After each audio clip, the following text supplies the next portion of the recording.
Bonjour tout le monde, bienvenue à Un peu de crime dans ton café. Je suis votre animatrice, Catherine, et je suis avec ma bonne amie, Audrey. Comment ça va, Audrey? Ah, ça va pas trop mal. Et toi, comment ça va, ma chère?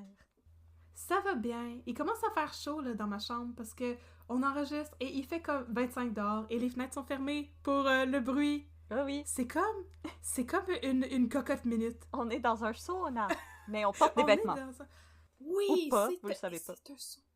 C'est comme le jacuzzi d'Éric Asselin, Ah oui, qu'on mentionne à tous les épisodes. parce que c'est beaucoup trop drôle. Franchement, cacher ton argent sous ton jacuzzi.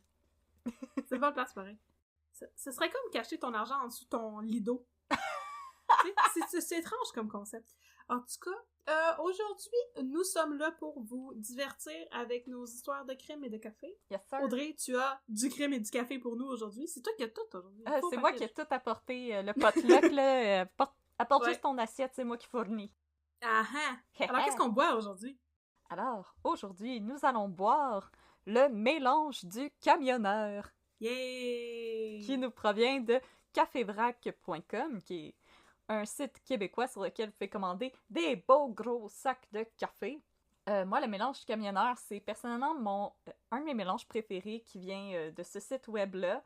La blague aussi, c'est que je n'ai pas de permis de conduire. C'est vrai, j'avais oublié ça, mais t'es encore moins une camionneuse. La description qu'on en fait sur Internet, c'est « Le mélange du camionneur ne contient que des arabicas de l'Amérique du Sud, d'Éthiopie et de la côte du Malabar. La spécialité de cette portion du littoral, le café moussonné. Le tout est torréfié à point et artisanalement par notre maître torréfacteur. Le résultat est stupéfiant. Un goût unique et corsé à souhait qui, nous en sommes certains, saura plaire aux camionneurs en vous. » Ça me plaît comme description, et moi, je suis même pas camionneur. Je peux pas m'imaginer à quel point ça doit plaire à nos auditeurs, nos auditrices. Écoute, s'il y a des camionneurs et des camionneuses qui nous écoutent, on les salue. Mhm. Si vous voulez vous procurer ce café, c'est le site cafévrac.com. Je répète, c'est une entreprise québécoise, alors si vous voulez encourager une entreprise québécoise pendant les temps de pandémie, ça peut être une belle opportunité de le faire. Moi, ce café-là, je le bois souvent le matin parce que, comme la description le dit, c'est vraiment un café qui est corsé.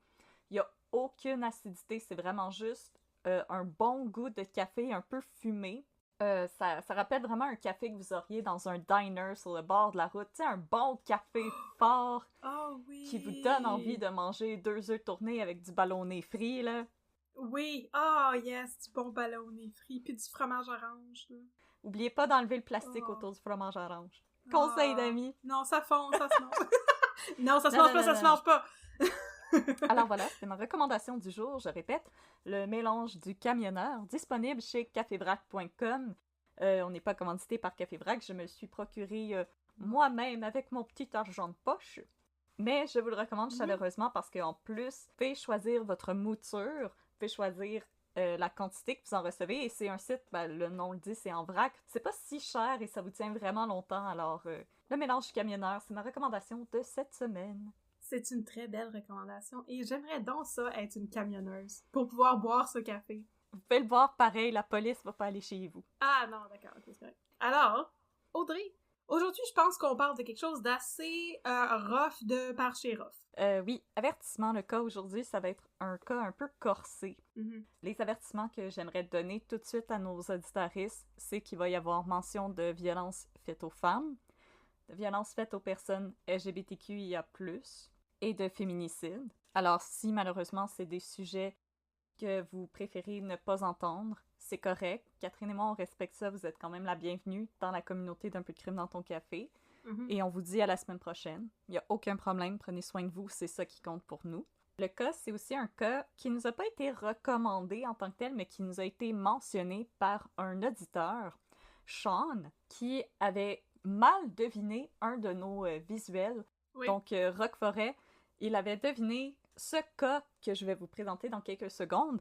Et Sean, on tient à le saluer aussi parce que c'est la première personne qui nous avait envoyé un courriel. Oui, à nos tout débuts. Oui, quand on en était encore à nos tout premiers épisodes, il nous a écrit un courriel et ça nous a donné beaucoup de courage à Catherine et moi. Ça l'a confirmé qu'on avait notre place dans le panthéon des podcasts québécois. Alors, merci beaucoup, Sean, d'avoir été avec nous dès le début et de nous écouter encore. Tu interagis encore assez couramment avec Catherine et moi et on te salue. Et on espère qu'un jour, on va pouvoir te saluer en personne. Et sinon, en attendant, ben, je te dédie cet épisode, même si tu t'y attendais pas. Surprise! Dédicace surprise! On espère qu'un jour, on va mériter notre place dans le panthéon des meilleurs podcasters du monde. Mais pour ça, il faut détrôner My Favorite Murder. Ça se peut que ça nous prenne un petit peu de job. Mais on va y arriver un jour. Et vous allez nous aider. Vous avez confiance en nous. Oui, c'est ça. Vous avez confiance en nous et ça nous donne des ailes. Oui, merci à tous nos fans. Juste avant de commencer, je voulais juste aussi faire un deuxième avertissement. Non. Qu'il va y avoir une mention des Forces armées canadiennes et les opinions que je vais exprimer s'appliquent uniquement à la personne qui était dans les Forces armées canadiennes. Mon opinion ne s'applique pas à l'armée en général. C'est un très gros débat, très nuancé, dans lequel Catherine et moi, on va pas se lancer aujourd'hui et probablement jamais non plus. Alors, c'était juste une nuance que je voulais apporter tout de suite. Je ne donne pas mon opinion sur l'armée, je donne mon opinion sur cette personne. Voilà. Aujourd'hui, pour mettre un peu de crème dans ton café, Catherine, je vais parler du meurtre de Pinariti. Pinariti, elle était maquilleuse sur la scène internationale et ça, c'est quelque chose qui m'a parlé parce que dans une vie antérieure, j'ai été maquilleuse. J'avais un petit peu travaillé dans l'industrie de la mode et du cinéma, mais ne cherchez pas mon travail, vous ne le trouverez pas. C'est bien malheureux. Oh, c'est pas grave, je m'amuse en littérature. Est-ce que tu pourrais le rendre disponible pour qu'on le partage sur Facebook éventuellement? Si je pourrais écrire aux gens qui m'avaient servi de modèle à l'époque, si j'ai leur permission de mettre des photos en ligne. Si je peux mettre des photos de mon livre de beau policier, c'est certain qu'on peut mettre des photos de ton ancien travail qui est hautement plus pertinent que mon livre de policier que j'ai même pas écrit. C'est même pas mon livre, c'est juste un livre que je possède chez moi, tu sais. Ben, il est à toi. Je l'ai acheté. Avec ton argent de poche. Je l'ai même pas acheté, c'est mes parents qui me l'ont donné. En tout cas, je me creuse un trou, là. Fait que oui, maquilleuse. Donc, c'est un gars qui m'avait parlé, puis en plus, quand j'ai commencé mes recherches, une des premières photos que j'ai vues, c'est une photo de Pinariti avec David Bowie. Oh my god, go! Et je me suis dit, oh mon dieu, mais c'est la personne la plus cool sur Terre, of course que je veux parler d'elle et vous raconter son histoire. Alors, c'est ce que je vais faire. Je vais commencer avec mes sources. Alors, mes sources, c'est le podcast, le Nighttime Podcast, qui est un podcast de true crime canadien, qui avait fait une entrevue avec Christy Thomas, qui est la nièce de Pinariti et qui elle-même est journaliste pour The Coast en Nouvelle-Écosse. Et mes deux autres sources, c'est les articles que Christy Thomas avait écrits dans The Coast et dans Vice. Et j'ai aussi quelques articles de Radio-Canada et une entrevue avec Eve Salvaille qui avait été publiée dans la presse. Eve Salvaille, si vous la connaissez pas, c'est une grande mannequin internationale qui vient de Matane. Elle avait fait carrière avec Jean-Paul Gaultier. Elle était connue pour avoir le crâne rasé puis un tatouage de dragon. Sur le côté de sa tête, c'est une femme absolument magnifique et elle avait déjà été en couple avec Pinariti, donc elle raconte à la presse son opinion sur ce qui est arrivé. On va pouvoir se lancer dans l'histoire de Pinariti. Alors, on est en 2009. Christy vient de terminer un appel Skype avec sa sœur qui voyageait en sac à dos en Asie. Ses parents sont en vacances en Jamaïque avec son jeune frère. Son oncle Tony l'appelle. Elle est heureuse de lui parler, mais la voix de son oncle est paniquée. Il pleure, il est hystérique. Dave killed her. Christy ne comprend pas. Ta tante a été assassinée. Tony voulait parler avec la mère de Christy. Christy rappelle sa sœur qui est à moitié endormie. Tante Pina a été assassinée. La sœur de Christy pleure, demande d'autres détails. Est-ce que papa et maman le savent? À 18 ans, paniquée, Christy ne se souvient pas du nom du resort où ses parents sont en vacances. Oh non! Mais je comprends la panique. Oh mon Dieu, oui. La sœur de Christy, elle s'en rappelle. Grâce à Google, Christy parvient à rejoindre le resort, mais ses parents ne sont pas dans leur chambre. Elle appelle la réception 5-6 fois pour qu'ils comprennent que c'est une urgence. Le téléphone sonne, sa mère est à l'autre bout du fil. Sa mère, c'est la sœur de Pina. Est-ce que t'es calme? Est-ce que t'es assise? Est-ce que papa est avec toi? Elle lui annonce la mort de Pina. Quand sa mère répète le message, le cœur de Christy se brise. Elle réalise l'étendue de la chose. Maintenant, on retourne un peu en arrière. Samedi, le 1er août 2009. Pina et son amie Annette profitent du nightlife montréalais. Si les deux femmes avaient formé un couple dans leur jeune vingtaine, elles étaient demeurées des bonnes amies par la suite. Elles avaient assisté à un concert et elles voulaient continuer la fête au bar Saphir, sur le boulevard Saint-Laurent. Pina est de bonne humeur. Elle paye des verres et elle consomme un peu de cocaïne. 3 hommes les approchent pour discuter, pour boire, pour rire. Pina décide de poursuivre la fête, mais Annette est fatiguée et elle veut rentrer. Il est environ 2 heures du matin. Si elle est convaincue que le pire risque que Pina court à ce moment-là, c'est un gros hangover, c'est la dernière fois que Annette va voir sa meilleure amie en vie.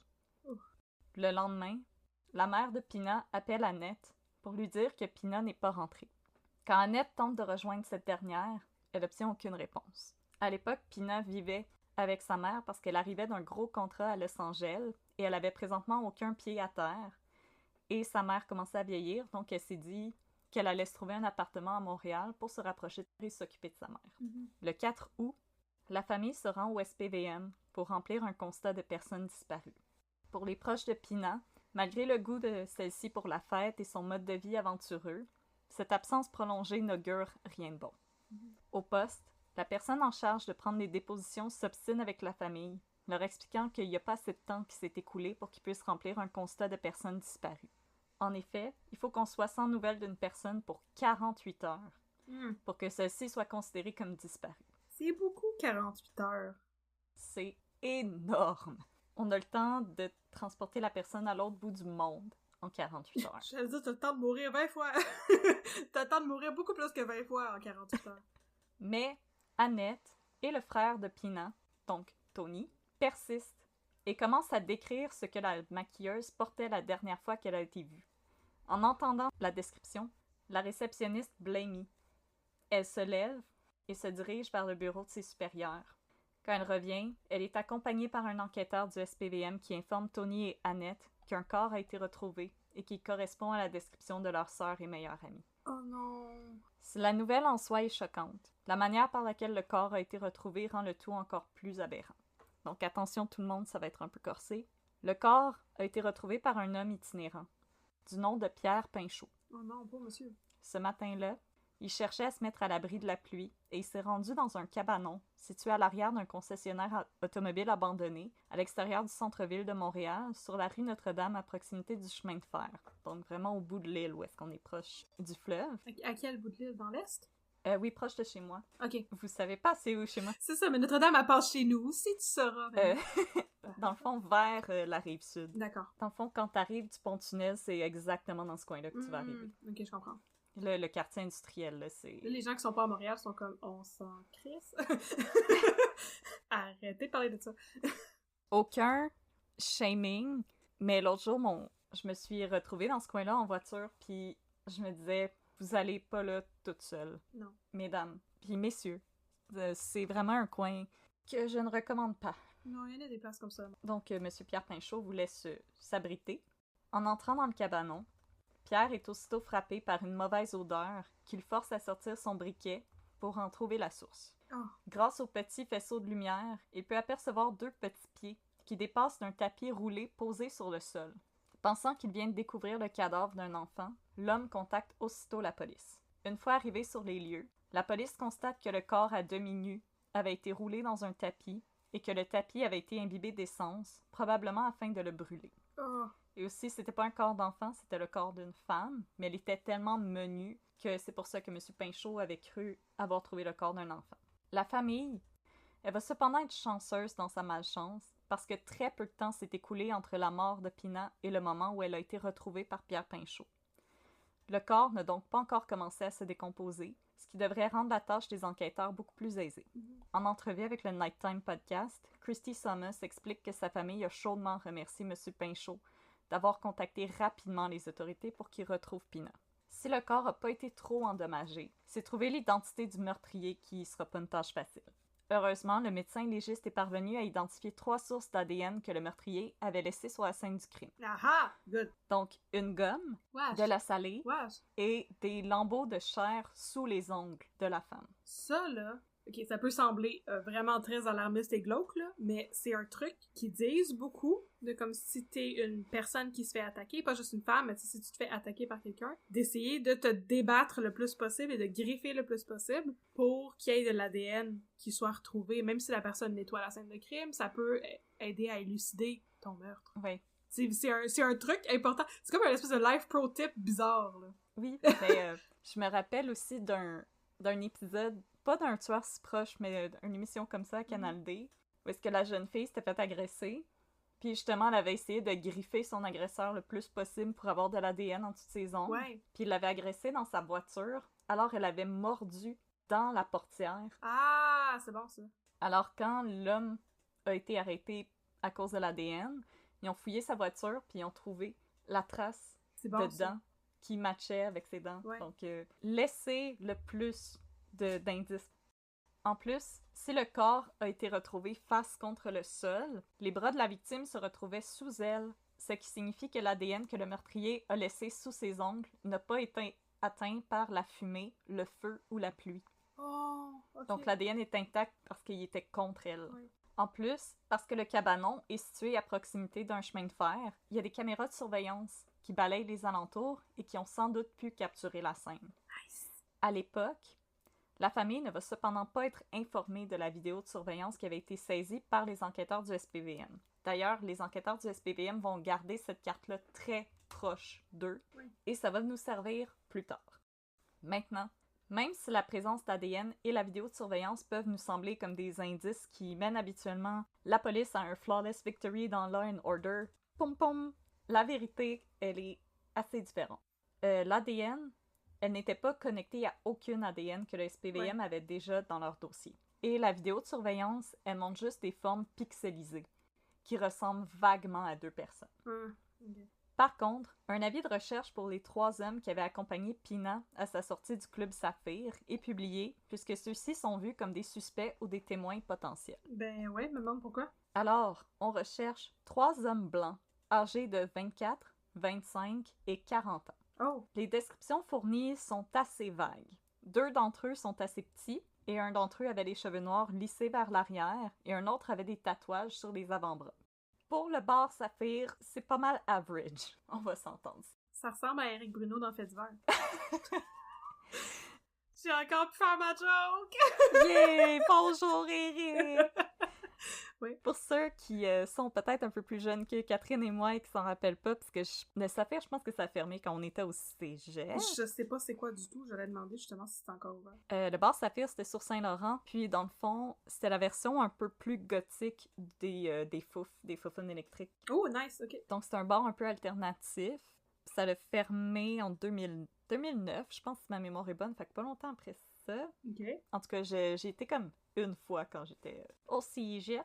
ok. Et maintenant, je trouve que Montréal a un gros trou au niveau des bars gothiques. Où est-ce que je suis supposée de danser en écoutant du Clan of the Mox? Franchement. C'est une multiple question.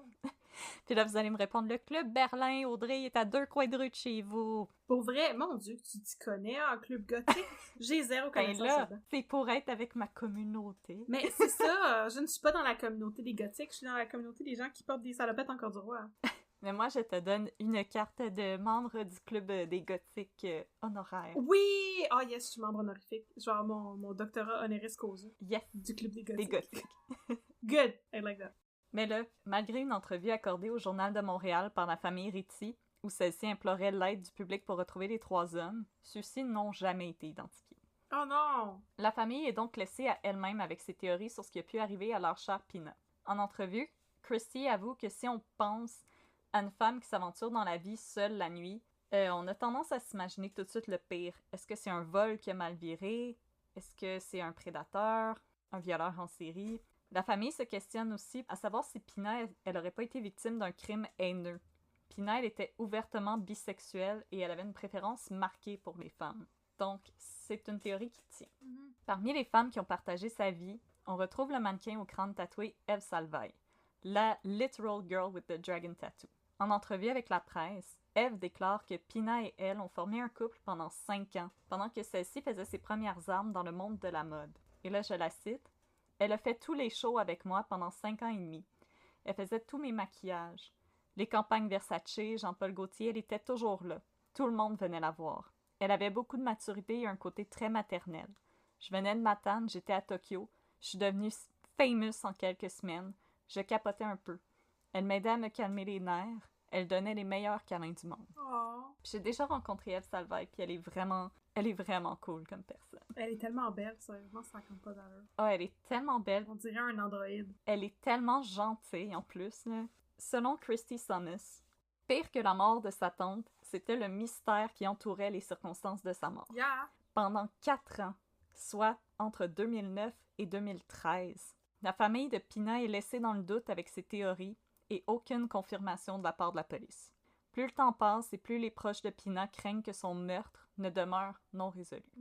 Pendant ce laps de temps, peu de nouvelles informations émergent, mais Christy refuse de perdre espoir. Régulièrement, ils reçoivent des lettres de l'enquêteur en charge de l'affaire qui les rassurent en affirmant que leur dossier occupe une place permanente sur son bureau parce que quelque chose le dérange. Dans chaque lettre, il réitère sa promesse à la famille Ritchie que jamais il ne laissera le meurtre de Pina devenir un cold case. Oh! 4 ans, c'est très long. Ouais. Pendant que la famille Ritchie perd de plus en plus espoir, c'est en 2013 que le SPVM va recevoir de l'information qui va leur permettre de faire au moins un peu de lumière sur ce qui a pu arriver à Pina. Pendant 4 ans, l'ADN et les empreintes digitales retrouvées sur la scène du crime sont demeurées stockées dans une base de données du SPVM en attente d'un match. Un peu comme Tinder. Oh! Là, je vais donner espoir aux célibataires qui nous écoutent. Oui. Parce qu'en 2013, les éléments de preuve y ont enfin matché avec le profil d'un jeune homme qui venait d'être arrêté à Québec après avoir prononcé des menaces de mort à l'endroit d'une jeune femme. Je regrette d'avoir dit cette phrase avec cette ton-là. C'est ça que j'allais dire. Tu as dit ta manière assez cavalière. Ce n'est pas bien de faire des menaces de mort aux gens. Ne faites pas ça. Non, absolument pas. Quand le jeune homme se fait écrouer, Ouais. les enquêteurs de la police de Québec prennent ses empreintes et les mettent dans leur propre base de données. À cet instant, les enquêteurs du SPVM reçoivent une alerte, comme quoi les empreintes digitales qui cogitaient dans leur base de données avaient enfin un match positif. Ping! Le SPVM entre en contact avec la SQ pour exiger que soit surveillé le jeune homme qui venait d'être arrêté. Yeah. Parce que dans le fond, il a été arrêté puis relâché, en attente. Ouais. C'est pendant cette filature que la SQ va pouvoir s'emparer d'un mégot de cigarette et d'un gobelet de café vide qui ont été jetés par le suspect et qui va leur permettre de récolter son ADN, que celle-ci soit comparée avec l'ADN qui avait été retrouvé sur la scène du meurtre de Pina Ritchie. Wow. Fait que ce gars-là, il avait littéralement mis un peu de crème dans son café. Ben là, mais hein? Et là, grâce à Love Calculator, on a pu apprendre que le match était positif. Oh! Oh my god, Love Calculator, j'aimais tellement ça. Faut qu'on Love Calculate nos noms avec Éric Bruno. Pourquoi qu'on n'a pas déjà pensé à ça? Parce qu'on n'est pas en 5e année primaire. Il est jamais trop tard pour Love Calculate. Non, non. T'as bien trop raison. Yes, sir! Oh, wow, j'ai des flashbacks. La SQ peut alors procéder à l'arrestation du suspect. Jean-Philippe Tremblay, 23 ans, ex-militaire originaire d'Alma.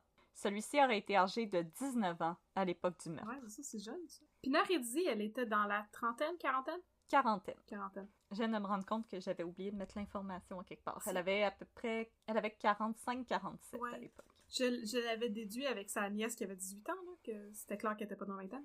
Né le 10 octobre 1989, sa sœur et lui avaient été adoptés par un couple de la région du Lac-Saint-Jean, alors que celui-ci n'avait que 3 ans. Il s'agissait d'une bonne famille, mais selon Tremblay, son père était très dur avec lui.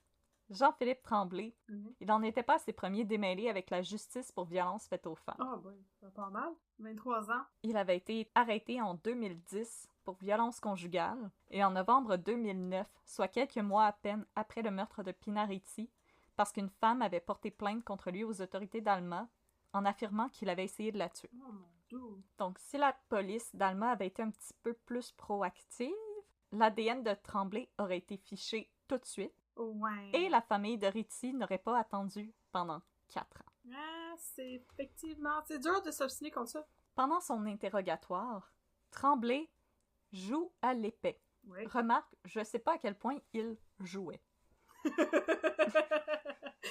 Quand le détective lui explique la manière par laquelle les enquêteurs tentent de trouver des indices pour résoudre des crimes, Tremblay l'interrompt sans arrêt en affirmant qu'il sait pas pourquoi il est là, il voit pas ce que ça a à voir avec lui. L'interrogatoire va durer 9 heures. Il était vraiment choqué. Et au dire de Christy Thomas, qui est elle-même journaliste d'enquête, l'interrogatoire a été masterfully done. Good. Dans le fond, ce qu'ils ont essayé de faire, c'est de le rendre confortable. C'est une technique d'interrogatoire où est-ce que tu essaies de montrer à la personne que tu soupçonnes qu'elle est peut-être pas à 100% responsable, que c'est un accident, puis après tu montes la pression de plus en plus. C'est exactement la même technique qu'ils avaient utilisée pour Chris Watts, l'homme qui avait assassiné sa famille, donc ils ont essayé de le mettre confortable, puis ensuite on monte la pression de plus en plus. Ouais, c'est une bonne technique, c'est une bonne technique. Donc, la première fois que le détective mentionne le nom de la victime, Tremblay se dépêche de dire « Pinariti, non, je la connais pas. Okay. » Le jeune homme pousse le bouchon encore plus loin et affirme qu'il a jamais mis les pieds à Montréal. Je sais même pas c'est quoi Montréal. J'ai pas entendu parler. Puis, il se corrige.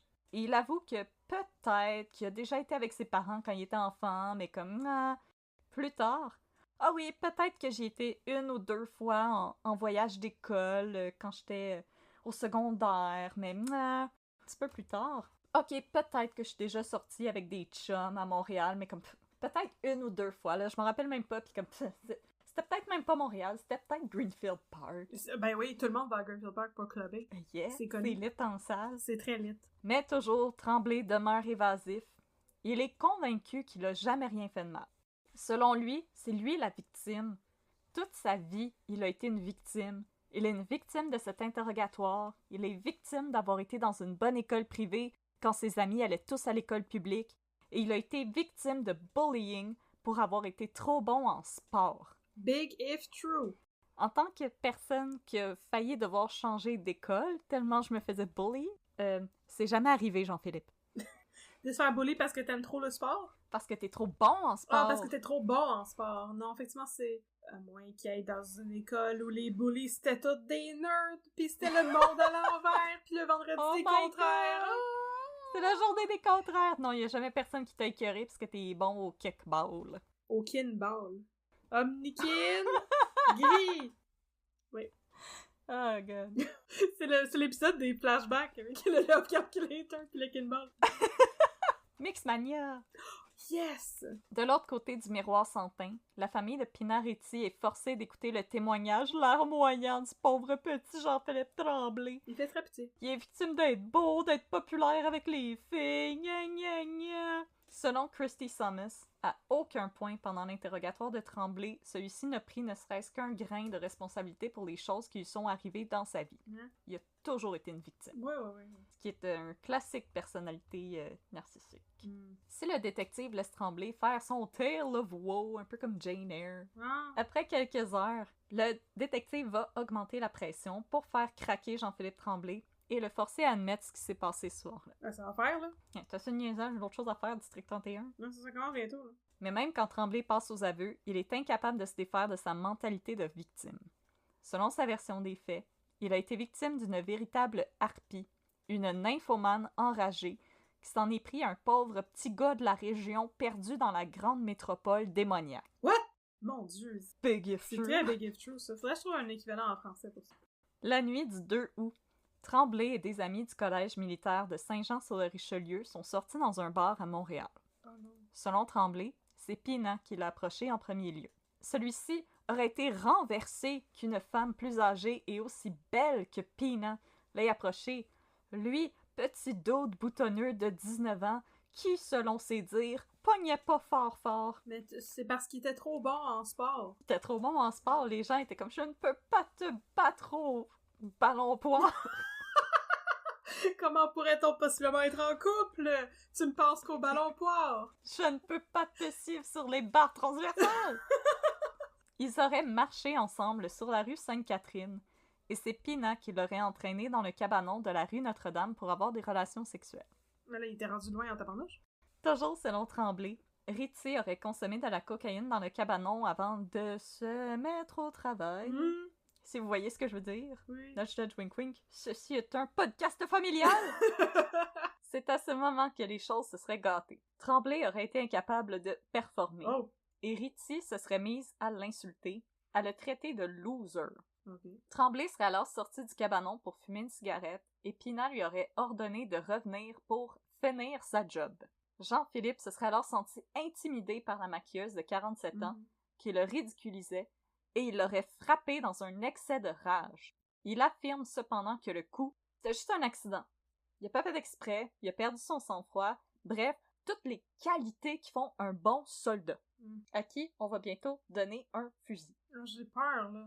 Tremblay a ensuite offert plusieurs versions de ce qui se serait déroulé par la suite, mais dans chacun des scénarios, le timeline ne fonctionnait pas avec les images qui avaient été capturées par la caméra de surveillance. Parce qu'à ce point-là, le SPVM n'avait toujours pas révélé à Jean-Philippe Tremblay qu'ils avaient les images de la caméra de surveillance. Il voulait qu'il se tire dans le pied. Le coincer dans un mensonge. Exactement. Et il y a beaucoup d'éléments dans le témoignage de Jean-Philippe Tremblay qui ne font tout simplement pas de sens. Je vais revenir au témoignage de Ève Salvaille dans la presse, qui a dit que même si Pina prenait parfois des amants masculins, ils étaient toujours, oui, un peu plus jeunes qu'elle, mais ils étaient toujours beaux et grands. Des vrais Timothée Chalamet. Oh! Ou des Tom Holland. Oh! Tom Holland est tout petit, par exemple. Ah, c'est vrai. C'est plate pour lui, hein. Ah, maudine. Mais c'est ça, je voulais pas faire de commentaires sur la différence d'âge, là, mais 19 puis 47 ans, c'est assez considérable. Là. Exactement, puis c'est ce que Ève Salvaille, elle a dit aussi, un peu plus jeune. Ouais. Pas des ados. Dans la trentaine. En tout cas, vous pouvez googler les images de Jean-Philippe Tremblay, sont disponibles dans beaucoup d'articles qui couvrent l'histoire. Ouais, j'ai vu ça. Et vous allez pouvoir constater que c'était pas un catch. Toujours concernant les habitudes amoureuses de Pina, une autre amante de celle-ci a témoigné dans la presse et a affirmé que Pina c'était une personne tendre, maternelle, affectueuse et non pas une succube assoiffée de sexe, comme l'a décrit Jean-Philippe Tremblay. À part que Jean-Philippe Tremblay était laid, les enquêteurs du SPVM pointent un autre trou béant dans le témoignage de Tremblay, à savoir qu'il n'aurait frappé Pina qu'une seule fois avant de la quitter. Une pathologiste affirme dans son rapport que la victime a été tuée de coups portés avec une force démesurée, ce qui invalide l'affirmation de Tremblay selon laquelle il n'aurait frappé Pina qu'une seule fois avant de partir. Caroline Tanguay, la pathologiste qui a observé la dépouille de Ritchie, affirme que celle-ci avait le visage déformé par des fractures.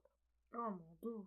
La victime aurait subi de nombreuses fractures à la base du crâne et aux os du visage, et son front comportait une plaie béante accompagnée de lacérations. Yeah. Toujours selon la docteure Tanguay, la victime aurait subi au moins 4 coups au visage, mais l'ampleur des dommages suggère que le chiffre pourrait être beaucoup plus élevé. Au moment de l'autopsie, la victime présentait aussi plusieurs blessures aux mains, en concordance avec des plaies de défense, qui sont selon moi les pires plaies. Oui. Elle aurait donc toujours été en vie lorsqu'on l'a frappée au visage. Le rapport de Caroline Tanguay réfute donc le témoignage de Tremblay, qui jure n'avoir donné qu'un, et je le cite, « Christy de bon coup de bâton » à Pina Ritchie avant de la quitter. Ouf, je suis sûre qu'il se pensait bien intelligent en disant ça comme ça. Par ailleurs, un bloc de ciment, ainsi que des bouts de bois couverts de sang retrouvés dans le cabanon lors de l'enquête du SPVM corroborent une toute autre histoire que celle de Jean-Philippe Tremblay. C'est après de longues heures de déni que Tremblay finira par admettre que c'est après avoir frappé Ritchie avec un bâton à plusieurs reprises qu'il a fini par l'achever avec une brique. Oh. Une autre preuve, qui avait autrefois été recueillie sans toutefois être utilisée par le SPVM, allait également bientôt refaire surface pour mettre l'emphase sur un autre trou dans le témoignage de Tremblay, et c'est la vidéo qui a été recueillie par la caméra de surveillance. Dans la vidéo, on peut voir 2 figures distinctes.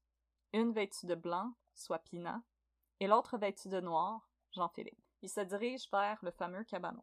Pendant un bref laps de temps, les figures entrent et sortent du cabanon pour fumer des cigarettes, prendre l'air, peu importe. Mais à un certain point, la figure vêtue de blanc quitte le cabanon et traverse l'entièreté du lot vacant pour aller vers la rue et elle demeure là, immobile. Pour Christy Somos, ce moment est celui qui la hante à ce jour. Qu'est-ce qu'elle faisait, Pina, à ce moment-là? Est-ce qu'elle essayait d'appeler ou de flaguer un taxi? Est-ce qu'elle prenait l'air? Est-ce qu'elle a eu l'instinct de s'éloigner de Tremblay avant qu'il ne soit trop tard? On voit alors Tremblay arriver derrière Ritchie. Quelque chose se passe en dehors du cadre de la caméra. Et dans les secondes qui suivent, on voit Tremblay traîner un corps inerte, vêtu de blanc, dans le cabanon, le cabanon où on va retrouver Pina Ritchie quelques heures plus tard. Le footage est disponible sur YouTube. Regardez-le juste si vous êtes avertis. C'est pas extrêmement choquant, parce que comme je vous dis, c'est extrêmement pixelisé, mais quand même, sachez qu'il y a certaines émotions qui accompagnent le visionnement de médias qui ont été capturés dans des moments aussi décisifs dans la vie de quelqu'un. Alors, prenez soin de vous, s'il vous plaît. Donc, son témoignage comme quoi il l'a juste frappé une fois, il est parti, ben ça ne fonctionne pas. C'est le 18 mars 2013 que Tremblay est arrêté pour le meurtre au premier degré de Pina Ritchie, même si celui-ci continue d'affirmer que c'est plutôt un homicide involontaire. Ouais. La nouvelle est annoncée à la famille de Ritchie, qui peut enfin obtenir quelques réponses aux questions qui les hantaient depuis près de 4 ans. Yay! Il allait cependant encore falloir attendre 3 ans avant que l'affaire ne soit portée devant les tribunaux. En plus, le procès va être reporté à cause du Grand Prix à Montréal. What? En effet, les touristes s'étaient déplacés pour boire de la bière, porter des casquettes LED et voir des millionnaires faire des pout-pout en auto qui vont vite, avaient pris toutes les chambres d'hôtel disponibles, ce qui rendait le logement des 12 membres du jury impossible, et ça les aurait forcés à faire près d'1 heure et demie de voiture chaque jour pour assister au procès. Donc le procès a été reporté parce que, hey, c'est important des gens qui vomissent sur Crescent en écoutant de la musique électronique. Ouais, mais là, c'est plate un peu parce que si ça faisait 3 ans que ça s'organisait, cette affaire-là, et ça leur tentait pas de réserver leur chambre d'hôtel un petit peu d'avance! Oui, En 2015, débute le procès préliminaire où la famille de Ritchie fera face à Tremblay pour la toute première fois. Le procès préliminaire servait à déterminer s'il y avait assez de preuves nécessaires pour juger Jean-Philippe Tremblay pour le meurtre au premier degré de Pina Ritchie. Tremblay n'est accompagné que de sa copine, qui est aussi la mère de ses 4 enfants. What? Il y a 4 enfants? 4 enfants. Il y a 23 ans puis il y a 4 enfants. Rendu là, il doit avoir 26. Ouais, mais il était incarcéré tout ce temps-là, non? J'imagine une visite conjugale. Oh non, tabarnouche. Okay. Il y a aussi des amis de la famille qui se chargent de rapporter les faits à la famille Tremblay. C'est aux avocats de la couronne de présenter les preuves recueillies, dont les images capturées par les caméras de surveillance, les photos du cadavre de Ritchie et la déposition faite par Tremblay au moment de son interrogatoire. Les procédures sont particulièrement éprouvantes pour la famille de Ritchie, qui apprend sur place que Pina était toujours consciente lorsque Tremblay l'a attaquée, chose qui est prouvée par les plaies de défense qu'elle avait aux mains. Au terme du procès préliminaire, il a été déterminé que Tremblay subirait un procès devant jury pour meurtre au premier degré. Nice. En entrevue avec le Nighttime Podcast, Christie parle de l'ambiance digne d'un cirque qui régnait au palais de justice à l'époque, parce que dans la salle d'audience, voisine à celle de Tremblay, il y avait un autre procès hyper médiatisé. Est-ce que tu veux deviner? En quelle année, ça? Là, on est rendu en 2015. Guy Turcotte. Magnotta. Magnotta? Oh boy! OK. Immense procès. Immense procès, très médiatisé. Ouais, OK. Guy Turcotte aussi, ça. Guy Turcotte aussi, je sais pas si j'ai les bonnes années, mais Guy Turcotte, c'était extrêmement médiatisé quand c'est arrivé. Alors, c'est en 2017 qu'il va avoir lieu le procès pour meurtre au premier degré de Jean-Philippe Tremblay. Maître Latour est l'avocat de la défense. Si Tremblay plaide non coupable, Latour déclare au jury qu'il ne cherche pas à faire acquitter son client, puisque celui-ci a confessé au crime. La défense va plutôt tenter de prouver qu'il ne s'agissait pas d'un meurtre au premier degré ou au deuxième degré, mais d'un homicide involontaire. Si Christie et sa famille espéraient entendre Tremblay raconter ce qui est arrivé ce soir-là, Tremblay ne sera malheureusement jamais questionné lui-même. À ce jour, Christie est convaincu que c'est son avocat qui l'a dissuadé de témoigner en cours. Ouais, mais ils font ça habituellement parce que c'est jamais très concluant, mettons. Donc, le plan de match de Maître Latour consistait plutôt à invalider les témoignages des experts, dont les médecins pathologistes, l'expert en incendie et le détective qui interrogeait Tremblay. Il tente de convaincre le jury que Tremblay a fait quelque chose de mal. Oui, mais c'était juste un accident. Il n'avait pas prévu de tuer quelqu'un ce soir-là. Par-dessus tout, il tente de faire rejeter le chef d'accusation pour séquestration, en démontrant qu'il n'y a rien qui prouve qu'il a retenu Ritchie dans le cabanon contre son gré. Il va également tenter de démontrer que Tremblay n'a pas agressé sexuellement Ritchie avant ou après sa mort. En effet, même si le pantalon de la victime avait été retrouvé enroulé autour de son cou et que son chandail et son soutien-gorge avaient été relevés au-dessus de sa poitrine, l'expertise n'est pas parvenue à démontrer hors de tout doute qu'il y avait eu une agression sexuelle. Pour la famille de Ritchie, le contenu de la défense est une série de claques parce qu'elle pointe vers le slut-shaming, le victim blaming et le shaming des personnes qui consomment des substances. Oui. Dans le fond, on a beaucoup posé des questions sur ce que Ritchie avait consommé ce soir-là, et selon moi, c'est des questions absolument pas intéressantes. Peu importe ce qu'une personne avait consommé, elle mérite pas de se faire assassiner. Ben non, c'est ça. Mais ça change rien, là, c'est ça. Je veux dire, c'est pas comme si il questionnait les substances que lui avait consommées pour dire, genre, je sais pas. Tu sais, il y a des gens, des fois, qui ont fait des trips de LSD, on voit que je connais bien la drogue, et qui ont tué des gens, tu sais. C'était pas pour ça, c'était vraiment juste pour blâmer Pinaridi, ce qui est vraiment dégueulasse comme manœuvre. D'avoir pris une mauvaise décision, puis les gens sont libres de se promener dans la rue puis de rentrer chez eux. Ouais. Point final à la ligne, peu importe ce qu'ils ont consommé, fait, ce qu'ils portent, Ouais. on s'en fout. Tout le monde a le droit de circuler en toute sécurité. Absolument. Le jury n'a pas eu besoin de délibérer longuement. Est-ce que tu veux deviner? Coupable. Tremblay est reconnu coupable du meurtre au premier degré. J'espère bien, maudit pas fin. Il va écoper d'une sentence de prison à perpétuité, sans possibilité de libération avant 25 ans. Après avoir prononcé sa condamnation, le juge a demandé à Tremblay si celui-ci désirait prononcer quelques mots. À la surprise de tous et toutes, il est enfin sorti de son mutisme pour s'adresser à la famille de Ritty. Il a présenté ses excuses pour avoir détruit leur famille. Il a déclaré se sentir soulagé d'être enfin libéré d'un poids immense qui pesait sur lui depuis maintenant près de 9 ans. Christy, elle n'a pas accepté ses excuses. Elle l'a décrit comme pathétique, et elle s'est demandé pourquoi s'il se sentait aussi mal d'avoir à vivre avec quelque chose comme ça sur la conscience, pourquoi il s'est pas rendu plus tôt à la police. Effectivement, ils l'ont cherché longtemps. Puis après ça, pourquoi est-ce qu'il a menti? Pourquoi est-ce qu'il a changé son témoignage? Pourquoi est-ce qu'il s'est caché? Pourquoi avoir laissé les Ritty vivre l'enfer pendant toutes ces années? Par ailleurs, l'oncle, Tony, qui avait appelé Christy au début de l'épisode, est décédé d'une crise cardiaque pendant les 4 ans où ils ont attendu. Oh non! Et Christy soupçonne qu'il était tellement malheureux d'avoir perdu sa sœur et meilleure amie qu'il s'est tout simplement laissé mourir. Ensuite, le juge a laissé la parole à la mère de Christy pour faire je sais pas comment ça s'appelle en français, en anglais c'est un victim impact statement. D'habitude, c'est pas quelque chose qu'on permet, mais le juge a accepté et la mère a remercié les jurys, elle a remercié la cour et elle a dit que maintenant la famille pouvait partir avec un sentiment de paix par rapport à ce qui est arrivé à Pinaridi. Et c'est comme ça que mon histoire se termine. Mon Dieu! Il a été retrouvé coupable, il est présentement en prison.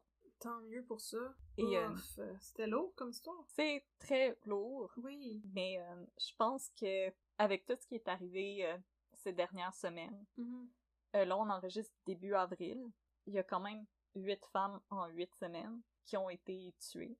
Oui. Et je pense que, surtout nous, en True Crime, ce qu'on réalise souvent, c'est que les conclusions ont tendance à se ressembler un peu, c'est-à-dire les femmes finissent sous terre, les hommes en prison. Je pense que des fois, c'est important de se rappeler qu'au Québec, on n'a pas un rap sheet parfait en termes d'équité homme-femme. J'ai beaucoup de mal à croire l'histoire de Jean-Philippe. Honnêtement, moi, j'ai plus l'impression que c'est un deal de drogue qui a mal viré, qui lui a offert de la drogue et qu'ensuite il a offert d'autres choses qu'il ne voulait pas. Ouais. Ce cas-là, ça me ramène à l'esprit la phrase très connue de Margaret Atwood. Les hommes ont peur que les femmes rient d'eux, les femmes ont peur que les hommes les tuent. Jean-Philippe Tremblay dit que elle avait ri de lui parce qu'il n'avait pas d'érection, mais ta réaction, franchement, c'est d'autres choses. Ouais. C'est jamais justifié. Donc c'est un cas très lourd, mais je trouvais que c'était pertinent d'en parler à ce moment-ci. Oui. Puis je pense qu'on pourrait mentionner en clôture que si vous êtes victime de violences conjugales, vous êtes loin d'être seul. Et il y a des ressources qui existent. On vous invite à vous renseigner. Vous pouvez appeler à telle aide, ça fait partie de leur service. Aussi, le site web SOS, violenceconjugale.ca. Il y a des ressources qui existent pour vous aider. Si vous êtes témoin aussi de violences conjugales, c'est important d'intervenir. Pas nécessairement d'intervenir tout de suite, pas nécessairement de prendre la parole, de s'interposer entre les personnes, mais il y a des manières de le faire. Vous pouvez contacter des ressources pour la violence conjugale pour vous renseigner sur les étapes à prendre, ou du moins alerter des personnes dans des positions d'autorité pour éviter que des situations, justement, se rendent à la mortalité. Donc, si vous êtes victime de violence conjugale, si vous êtes témoin de violence conjugale, on vous invite à contacter des ressources, des centres de ressources. Il y en a beaucoup qui existent et qui sont là pour vous aider. Sentez jamais que c'est votre faute et que vous êtes seul, c'est pas vrai du tout. Il y a plein de gens qui sont dans des situations comme ça, puis il y a plein de gens autour de vous pour vous aider. Des fois, c'est juste une question de découvrir où ces gens-là se trouvent. Et vous, ne sous-estimez pas votre pouvoir. Oui. De juste demander à une amie comment ça va. Oui. Une amie que ça fait longtemps que vous n'avez pas eu de ses nouvelles. Des fois, juste demander comment ça va, montrer qu'il y a une ouverture. Vous savez jamais comment ça peut aider quelqu'un à s'en sortir. Alors, on vous encourage reach out. On est une communauté, les femmes comme les hommes aussi. Oui, On vous absolument. invite à faire votre part. Vous êtes des bonnes personnes. On n'accuse personne présentement. Tout le monde, ensemble, on peut aider à faire de cette société un meilleur endroit. Oui. Donc, mesdames et messieurs, on vous invite à rester en sécurité, à prendre soin de vous, et surtout à le dire s'il y a quelque chose qui va pas bien. Faut en parler. Merci beaucoup, Audrey, pour ce cas, qui a été très triste et déprimant, mais en même temps divertissant, bien raconté. Alors, je vous rappelle, comme d'habitude, que vous pouvez nous écrire unpeudecrime@gmail.com. Vous pouvez aussi nous suivre sur les réseaux sociaux. Nous sommes sur Facebook à Un peu de crime et sur Instagram à Un peu de crime dans ton café.